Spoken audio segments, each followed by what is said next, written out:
Hello, नमस्कार, वंदे मातरम। आप सभी का एक बार फिर से सिक्योर सिलेक्शन यूट्यूब परिवार में स्वागत है। आशा करता हूँ आप सब स्वस्थ होंगे, मस्त होंगे। तो आज का करंट अफेयर्स आप सभी के सामने मैं चर्चा करूंगा। बहुत ही महत्वपूर्ण बातें हुई हैं आज और सबसे ज्यादा सुर्खियों में रहने वाली बात हुई है। तो चलिए शुरुआत करते हैं वंदे मातरम के साथ। तो आज 26 अप्रैल का करंट अफेयर्स मैं आप सभी के सामने चर्चा में करूंगा, जो सभी आगामी प्रतियोगी परीक्षाओं के लिए महत्वपूर्ण है। आप चाहे जो भी प्रतियोगी परीक्षा का तैयारी कर रहे हैं। आइए शुरुआत करते हैं एक महत्वपूर्ण जानकारी के साथ। तो आपके सामने ट्विटर जो है अब एक निजी व्यक्ति के हाथ में चला गया है, एक निजी कंपनी बन गई। ट्विटर जो है एक बहुत ही महत्वपूर्ण जो फ्री स्पीच देने वाला कैंपेन था, जिसके तहत बहुत सारे देश में बदलाव किया जा रहा था, सभी देशों में बदलाव किया जा रहा था। ये डिजिटल जो भी हम लोग डिजिटल विरोध प्रदर्शन करते थे, ट्विटर पे ही करते थे, ट्रेंड कराकर अपने कामों को कराते थे। तो अब वो ट्विटर जो बन गई है एक निजी कंपनी बन गई है। अब जानते हैं कि किनके द्वारा ट्विटर को खरीद लिया गया है और कितने में खरीद लिया गया है। तो ट्विटर जो है आपके सामने एलन मस्क का हुआ ट्विटर जो है अपने हाथ में ले लिए, यानी खरीद लिए। कितने में खरीद लिए? तो एक से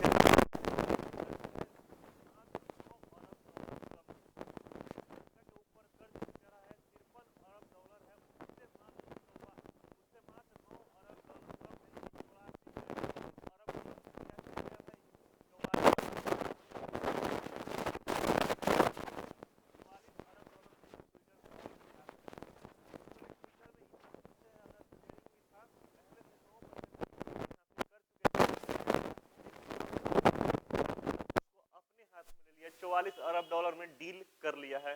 समझते हैं इलन मस्क जो है दुनिया के सबसे अमीर व्यक्ति है। आप लोग पता होगा कि इलन मस्क के बारे में बहुत एक धरती पर रहने वाला सबसे अलग सोचने वाला व्यक्ति इलन मस्क ही है अभी तक।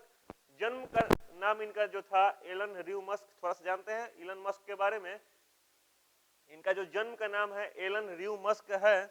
जो भी अगर क्वेश्चन बन जाए तो बन सकता है। एलन र्यू मस्क है। जन्म कहाँ हुआ था? तो ये पिट्रोरिया में इनका जन्म हुआ था। पिट्रोलिया जो है ट्रांसवाल दक्षिण में जन्म हुआ था 28 जून 1971 को। एक समझिए तो भारत बोल रहा हूँ, पृथ्वी पर एक एलियन जन्म हुआ था। जन्म हुआ है, एक एलियन ही जन्म हुआ है। आवास इनका कहाँ है?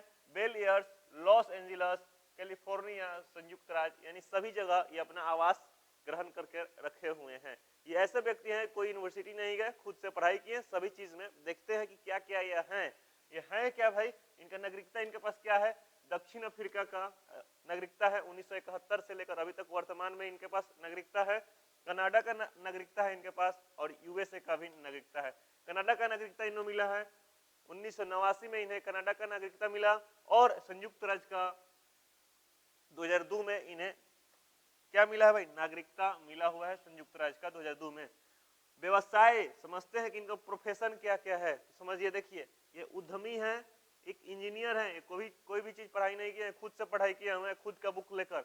आविष्कारक हैं, क्या है भाई? एक इन्वेंटर है और ये निवेशक भी है, यानी इन्वेस्टर भी है। इन्वेंटर भी करते हैं और इन्वेस्टमेंट भी करते हैं। इंजीनियर भी है और एक क्या है? इंडस्ट्रियलिस्ट भी है। आइए समझते हैं कि इनके पास क्या क्या है। तो सबसे पहली बात कि इलेक्ट्रिक जो गाड़ियां हैं, टेस्ला के ये सीईओ है। समझिए, तो टेस्ला का ये सीईओ है, यानी टेस्ला का मालिक यही है। टेस्ला का स्पेस एक्स के सीईओ है। स्पेस एक्स निजी कंपनी है। आप लोग पता होगा कि अपना खुद का स्पेस एक्स बना कर रखे हुए हैं। न्यूरोलिंक के सीईओ है, जिसमें अभी अभी क्या हुआ, उधर यूक्रेन वाला न्यूरोलिंक के थ्रू क्या कह रहा था इनसे कि आप मेरे ऊपर नो फ्लाइंग जोन बना दीजिए। न्यूरोलिंक के थ्रू। न्यूरोलिंक के सीईओ हैं। सोलर सिटी के चेयरमैन हैं ऑलरेडी। और ओपन एआई के को चेयर हैं। ओपन एआई यानी आर्टिफिशियल इंटेलिजेंस के क्या है भाई? ये को चेयरमैन है। और अभी अभी ये ट्विटर इनके हाथ में आ गया। ट्विटर जो है अभी अभी इनके हाथ में आ गया। ट्विटर के मालिक भी बन गए। स्थापना कब हुआ है ट्विटर के बारे में आइए समझते हैं। ट्विटर का स्थापना हुआ है 21 मार्च 2006 में। और मुख्यालय कहाँ पे है? क्या है भाई? सैन फ्रांसिस्को में इनका मुख्यालय है, यानी ट्विटर का मुख्यालय है। और कैलिफोर्निया यूएसए में, यहाँ पे जगह का नाम। और सेवा क्षेत्र में क्या है? ये पूरा ऑल ओवर वर्ल्ड में ट्विटर जो है क्या करता है भाई? ट्विटर जो है ये चिड़िया आपके सामने जो दिखाई देती है, ये टोटल ऑल ओवर वर्ल्ड में ये क्या करती है, सेवा प्रदान कर रही है। संस्थापक कौन था, ट्विटर का संस्थापक कौन था, जैक डोर्सी, नूह ग्लास, बीज स्टोन और इवान विलियम्स, ठीक है। और प्रेजेंट का जो सीईओ है उस जो है भारत के सीईओ हैं पराग अग्रवाल। अब यही पर इसी पर बात अटका हुआ है, पराग अग्रवाल को अगर सीईओ पद से हटाया जा रहा है तो उनको जो मिलने वाला है पराग अग्रवाल को 42 करोड़ डॉलर जो है उनको मिलने जा रहा है। 42 करोड़ डॉलर अगर सीईओ पद से इनको हटा दिया गया, ट्विटर के सीईओ से हट गए, तो ये क्या होने वाला है भाई, उनको मिलने जा रहा है 42 करोड़ डॉलर। यानी अगर एक साल के अंदर अगर इलन मस्क ने उनको सीईओ पद से हटा दिया तो उसको देना होगा, पराग अग्रवाल को देना होगा 42 करोड़ डॉलर, ठीक है ना। मात्र एक महीने के अंतर्गत क्या किया गया, एलन मस्क ने ट्विटर को अपने हाथ में ले लिया है। लेकिन 2017 में एक चैट इनका वायरल हुआ था। 2017 में इन्होंने चैट ट्विटर पर लिखा हुआ था आई लव ट्विटर। तो एक व्यक्ति ने लिखा था यू शुड बाई ट्विटर, तो इन्होंने लिखा कितना दाम लगेगा। वो समय आ गया, आज ही के दिन इन्होंने क्या कर लिया भाई, अपने नाम कर लिया। कितना में, 44 अरब डॉलर में, 44 अरब डॉलर में। ये बहुत ही महान एक काम कर लिया गया है। अब कुछ इसमें फ्री स्पीच जिसपे ब्लॉक करके रखा गया था, तो अभी जो है ट्रेंड में चल रहा था, क्या चल रहा था, अभी एक ट्रेंड में चल रहा था डोनाल्ड ट्रंप। पिछले एक साल में डोनाल्ड ट्रंप को हमेशा के लिए प्रतिबंध लगा दिया गया था ट्विटर पर से। मे भी डोनाल्ड ट्रंप फिर से क्या करने वाले हैं, वापसी कर सकते हैं। अब फ्री स्पीच, ये पहले ही बोला है कि ट्विटर को फ्री स्पीच रखा जाए, यानी सभी लोग, कोई भी यहाँ पे ब्लॉक नहीं होकर रहेंगे, ठीक ना, कोई भी ब्लॉक वगैरह नहीं रहेंगे। ऐसा करता हूँ आप सभी को समझ में आया होगा। देखते हैं कि प्रसिद्धि क्या क्या है, इनके पास क्या क्या प्रसिद्धि हासिल करके रखे हुए हैं। तो स्पेस एक्स, पेपैल, देखिए ये सब इनका प्रसिद्धि है, ये सब इन्वेंशन किए हुए हैं। टेस्ला इंक, पेपल जो है सबसे पहले इन्होंने क्या किया था, पेपल बना दिया था। जिस तरह से आगे गूगल पे, फोन पे ये सब बनता है ना, ये बहुत पहले बनाकर और बेच भी दिए थे, बनाकर और बेच दिए। पेपैल और Tesla Inc, Hyperloop Solar City जो होता है, Hyperloop Solar City, Open AI, Boring Company, Neuralink, जीप2 और ट्विटर इनके हाथ हासिल हो गया है। सोच लीजिए, मैं भी आने वाला आगामी चुनाव में अमेरिका के राष्ट्रपति के लिए भी ये चुनाव लड़ सकते हैं, इतना आशा किया जा सकता है। चलिए देखते हैं नेक्स्ट आपके सामने। तो कल जो था 25 अप्रैल को जो मनाया गया वर्ल्ड मलेरिया दिवस मनाया गया। आइए समझते हैं वर्ल्ड मलेरिया दिवस के बारे में। विश्व मलेरिया दिवस 25 अप्रैल को मनाया जाता है प्रत्येक वर्ष। विश्व मलेरिया दिवस 25 अप्रैल को मलेरिया के बारे में वैश्विक जागरूकता पैदा करने के लिए हर साल 25 अप्रैल को विश्व मलेरिया दिवस मनाया जाता है। यह क्यों मनाया जाता है, तो मलेरिया के खिलाफ जागरूकता पैदा कर लिया जाए ताकि मलेरिया से लोग बच सके। इसके लिए जो है हर साल 25 अप्रैल को मलेरिया दिवस के रूप में मनाया जाता है। यह दिन अफ्रीकी सरकार द्वारा 2001 में मनाया जा रहा है और यह पहली बार 2001 से मनाया जा रहा है अफ्रीकी सरकार के द्वारा। लेकिन पहली बार 2008 में चिन्हित किया गया था, लेकिन पहली बार जो है पूरा विश्व भर के लिए 2008 में इसे क्या कर दिया गया भाई, चिन्हित कर दिया गया कि हाँ ठीक है। विश्व स्वास्थ्य सभा के 60वें सत्र को अफ्रीका मलेरिया दिवस के विश्व मलेरिया दिवस में बदल दिया गया और यह पहले जो अफ्रीका मलेरिया दिवस के रूप में मनाया जाता था, लेकिन जब विश्व स्वास्थ्य दिवस के 60वां वर्ष चला तो उसको क्या कर दिया गया भाई, विश्व मलेरिया दिवस के रूप में मनाने के लिए कह दिया गया। 2022 के लिए थीम जो था, इस वर्ष के लिए जो थीम था 2022 के लिए विश्व मलेरिया दिवस का, वो था harness innovation to reduce the malaria, harness innovation to reduce the malaria disease burden and save lives. Actually बहुत बड़ा थीम रख दिया गया, harness innovation to reduce malaria disease and save life. इस बात को ध्यान में रखिएगा। आगे समझते हैं, आगे में क्या है भाई, शांति के लिए पिछले दिन यानी 24 अप्रैल को एक चीज मनाया गया जो कि बहुत सारे लोग छूट गया है। शांति के लिए बहुपक्षवाद और कूटनीति का अंतर्राष्ट्रीय दिवस मनाया गया 24 अप्रैल को। 24 अप्रैल को जो है शांति के लिए जो है बहुपक्षवाद और कूटनीति का अंतर्राष्ट्रीय दिवस 24 अप्रैल को मनाया गया। शांति के लिए बहुपक्षवाद और कूटनीति का अंतर्राष्ट्रीय दिवस 24 अप्रैल को मनाया जाता है। यह क्यों मनाया जाता है? यह 12 दिसंबर 2018 को संयुक्त राष्ट्र के एक प्रस्ताव के माध्यम से स्थापित किया गया था कि पहली बार 24 अप्रैल 2019 को मनाया गया था। एक्चुअली ये पहली बार 2017 में सॉरी 2018 में इसको प्रस्ताव कर मनाने की घोषणा किया गया था। 2019 में पहली बार मनाया गया था 24 अप्रैल को। यह दिवस राष्ट्रों के बीच संघर्षों के शांतिपूर्ण समाधान प्राप्त करना, यानी कभी भी जो दो राष्ट्रों के बीच या तीन राष्ट्रों के बीच कभी भी संघर्ष हो रहा है, युद्ध हो रहा है, तो उसको शांतिपूर्ण स्थापित करने के लिए, बहुपक्षीय निर्णय लेने के लिए, यानी सभी दल मिलकर, सभी देश मिलकर एक अच्छा सा निर्णय लेने के लिए, और कूटनीति के उपयोग को स्वीकार करता है, और रणनीति कूटनीति के उपयोग को यह स्वीकार करता है। क्या है भाई? International Day of Multilateralism and Diplomacy for Peace, शांति के लिए यह मनाया जाता है। शांति के लिए बहुपक्षवाद और कूटनीति का अंतर्राष्ट्रीय दिवस 24 अप्रैल को मनाया जाता है। आइए समझते हैं सत्यमेव जयते। सरकार ने दी 13 राज्य को 1.62 लाख करोड़ रुपए के प्रस्तावनों की मंजूरी, यानी सरकार जो है 13 राज्य को क्या किया है? 1.62 करोड़ रुपए दिए हैं, प्रस्ताव दिया है डेवलपमेंट के लिए, विकास के लिए, प्रत्येक राज्य के विकास के लिए। आइए जानते हैं कि कौन कौन से राज्य उसमें शामिल है। उसको 7 राज्यों में कौन कौन उसमें से राज्य कौन कौन से है, शीर्ष 7 राज्य जान लेते हैं। तो उसमें सबसे पहले उत्तर प्रदेश है, तमिलनाडु है, राजस्थान है, मध्य प्रदेश है, गुजरात है, आंध्र प्रदेश है। केरल के नेतृत्व में 87% से अधिक अनुमोदन है, यानी इसमें जो है 1.62 करोड़ रुपीज में, 62 लाख करोड़ रुपीज में जो है सबसे ज्यादा इसमें 87% जो है, इसमें 87% जो है, 87% इसमें का 87% हिस्सा जो है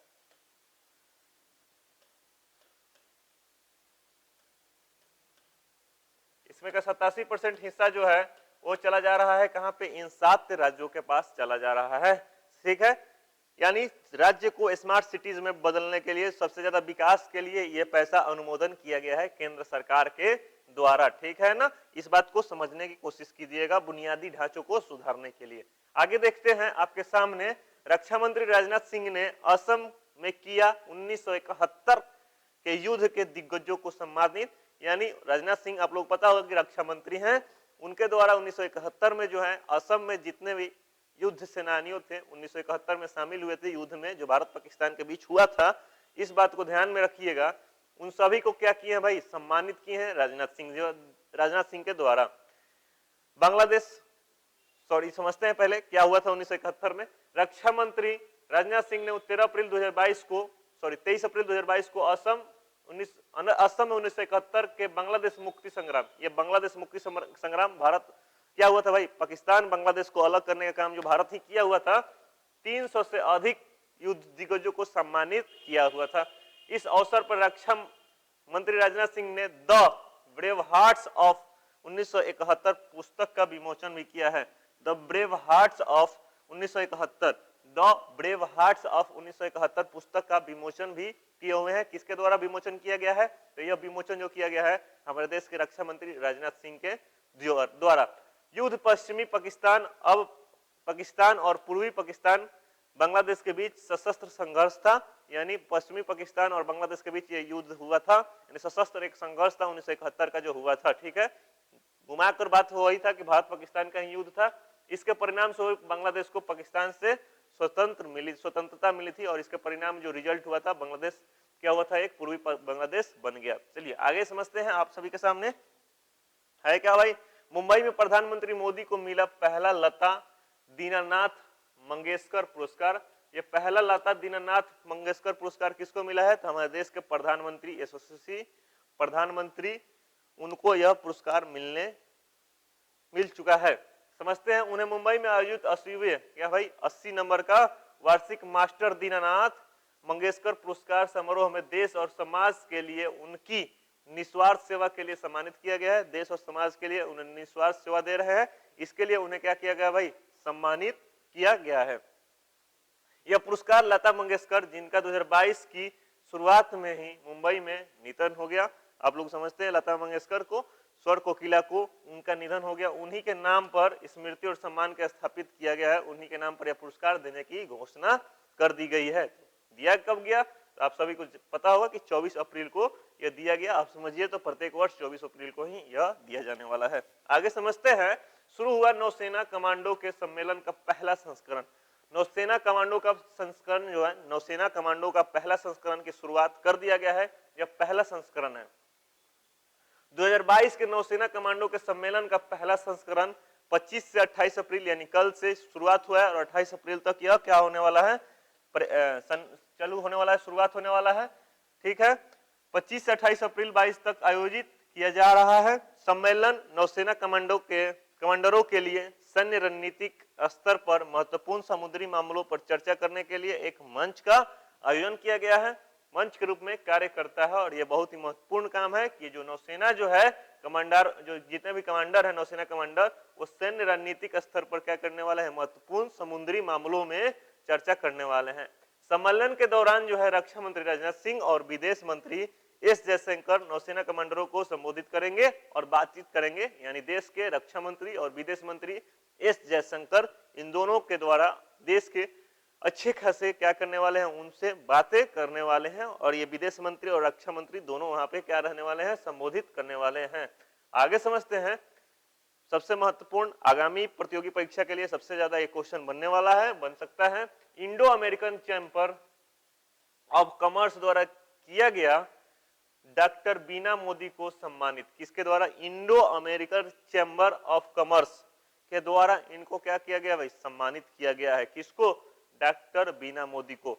बीना मोदी को इसके पहले जो है लेडी ऑफ द डिकेड भी सम्मानित कर दिया गया, यानी 2018 में जो है प्रत्येक 10 साल का डिकेड जो लेडी कहा जाता है उन्हें सम्मानित कर दिया गया है। आइए समझते हैं। मोदी इंटरप्राइजेस के चेयरमैन, ये मोदी इंटरप्राइजेस के चेयरमैन है कौन, डॉक्टर बीना मोदी। चेयरपर्सन जो है डॉक्टर बीना मोदी को Indo American chamber of commerce के 6वें एंटरप्रेन्योर, कितना, 6ठा नंबर एंटरप्रेन्योर, ये 6ठा नंबर एंटरप्रेन्योर है। एंड लीडरशिप अवार्ड 2022 से वुमेन ट्रांसफॉर्मिंग इंडिया अवार्ड से सम्मानित किया गया है, वुमेन ट्रांसफॉर्मिंग इंडिया अवार्ड से सम्मानित किया गया है। वह गॉडफ्रे फिलिप्स इंडिया लिमिटेड की अध्यक्ष और एमडी और इंडोफिल्स इंडस्ट्रीज लिमिटेड के सीएमडी भी हैं। इस प्रकार से ये बहुत सारा काम में संलिप्त है। वह इससे पहले वुमेन इकोनॉमिक्स फोरम द्वारा इस बात को ध्यान में रखिएगा, वुमेन इकोनॉमिक्स फोरम द्वारा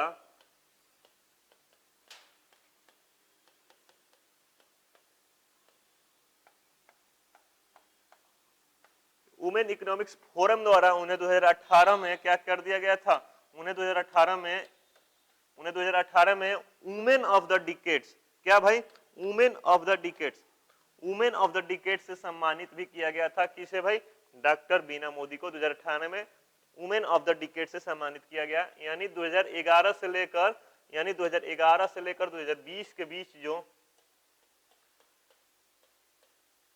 महिला, सबसे ताकतवर महिला जो सामने आई वो थी डॉक्टर बीना मोदी। आइए देखते हैं नेक्स्ट आपके सामने, भारत यूरोपीय संघ शुरू करेंगे व्यापार और प्रौद्योगिकी परिषद। जो भारत और यूरोपीय के जितना भी यूरोपियन यूनियन जो है ईयू, जिसमें शामिल होने के लिए बहुत सारे लोग बेचैन रहते हैं यू में, वो दोनों जो संघ जो है एक साथ मिलकर क्या करने जा रहे हैं, टेक्नोलॉजी वाला व्यापार शुरू करने जा रहे हैं, प्रौद्योगिकी क्या परिषद चालू करने जा रहे हैं। ठीक है, इस बात को ध्यान में रखिएगा। आगे समझते हैं। फिर से फ्रांस के राष्ट्रपति बने इमैनुअल मैक्रो जो है फिर से फ्रांस के राष्ट्रपति बन गए हैं, यानी दोबारा से राष्ट्रपति बन गए हैं। फ्रांस ने देश के राष्ट्रपति के रूप में इमैनुअल मैक्रो को अतिरिक्त 5 वर्षों के लिए चुन लिया है। पहली बार है कि 5वें गणराज्य जो 1958 से राजनीतिक शासन कर रहा है, एक शासी नेता फिर से निर्वाचित हुआ है, यानी पहली बार ये फिर से निर्वाचित होने वाला पहले व्यक्ति हैं। वो 2017 से फ्रांस के राष्ट्रपति के रूप में कार्यरत हैं। 39 साल की उम्र में वो फ्रांस के इतिहास में सबसे कम उम्र के राष्ट्रपति भी बने हुए थे। ठीक ना, ये दूसरा बार बने हुए हैं और सबसे कम उम्र के राष्ट्रपति ऑलरेडी बने हुए थे। इनका नाम क्या है भाई, इमैनुअल मैक्रो जी यहाँ पे है, इमैनुअल मैक्रो। ठीक है, आगे समझते हैं। दीपक पुनिया ने एशियाई कुश्ती चैंपियनशिप में जीता रजत पदक। दीपक पुनिया आपके सामने, बजरंग पुनिया, दीपक पुनिया, सभी लोग कुश्ती खेलने वाले खिलाड़ी हैं।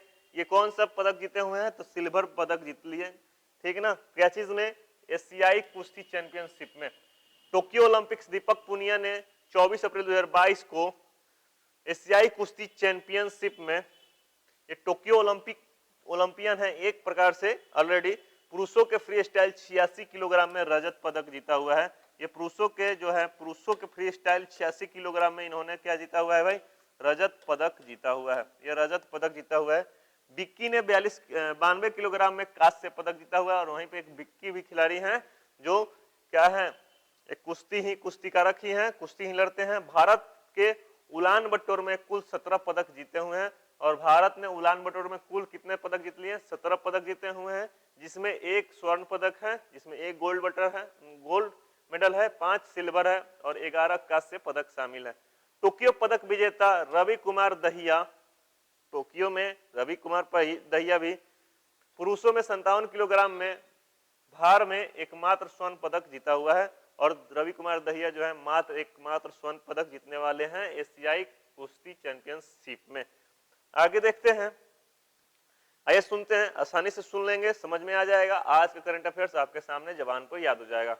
है क्या भाई, किस स्पेस एजेंसी ने परसेवेरांस में मंगल ग्रह का सूर्य ग्रहण का वीडियो कैप्चर किया है? वो स्पेस एजेंसी जो है वो नासा है। यानी आप लोगों को ध्यान में रखना चाहिए कि मंगल ग्रह पर सूर्य ग्रहण का वीडियो कैप्चर करने वाला कौन सा स्पेस एजेंसी द्वारा वीडियो कैप्चर किया गया है, वो है नासा के द्वारा। ठीक है ना, अमेरिका का जो स्पेस सेंटर है नासा के द्वारा।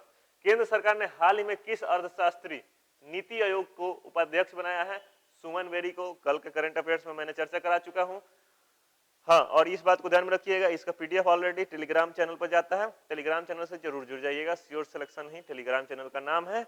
डिस्क्रिप्शन में जाइएगा, चाहे अबाउट में जाइएगा, वहां से टेलीग्राम चैनल पर आसानी से जुड़ सकते हैं। हाल ही में किस बैंक ने करों को संग्रह के लिए सीबीडीटी और सीबीआईसी के साथ समझौता ज्ञापन किया है? वो है धनलक्ष्मी बैंक। धनलक्ष्मी बैंक के साथ जो है बैंक ने करों के संग्रह के लिए, टैक्स को इकट्ठा करने के लिए धनलक्ष्मी बैंक के साथ क्या किया भाई, समझौता कर लिया है। पोसोको ने भारत में बिजली क्षेत्र में संबंधित मुद्दों पर अनुसंधान के प्रोत्साहित करने के लिए कौन से आईआईटी के साथ क्या किया भाई, समझौता किया है? वो आईआईटी दिल्ली है। आईआईटी दिल्ली के साथ जो है पोसोको जो है बिजली के लिए, बिजली क्षेत्र से संबंधित मुद्दों पर क्या किया भाई, उसको अनुसंधान में चेंजिंग करने के लिए क्या किया है, आईआईटी दिल्ली के साथ समझौता कर लिया है। 26 अप्रैल को यानी आज विश्व भर में कौन सा दिवस मनाया जाता है? तो आज विश्व बौद्धिक संपदा दिवस भी है। विश्व बौद्धिक संपदा दिवस 26 अप्रैल को मनाया जाता है। इस बात को ध्यान में रखिएगा, विश्व बौद्धिक